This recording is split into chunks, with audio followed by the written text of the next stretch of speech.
அக்காவும் தங்கச்சி என்ன பண்ணிட்டு இருக்கீங்க? பாப்பாவோ மடியில தான் படுப்பாளாமா, கீழே படுக்க மாட்டாளாமா? ஏன் ஷேன் தலையா சுத்துது உனக்கு? தலை சுத்துனா இப்படி படுக்க மாட்டாங்க, கண்ணை மூடி மயக்கம் வர்ற மாதிரி மயக்கம் மட்டும் விழுந்துருவாங்க.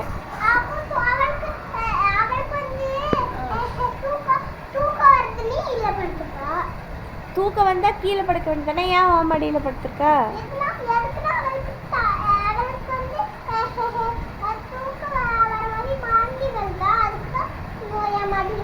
அப்படியா ஷேன்?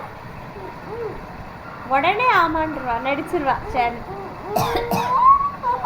பாசத்துலயும் மடியில கொடுக்க ஷேன் பாப்பாவை கொஞ்சமா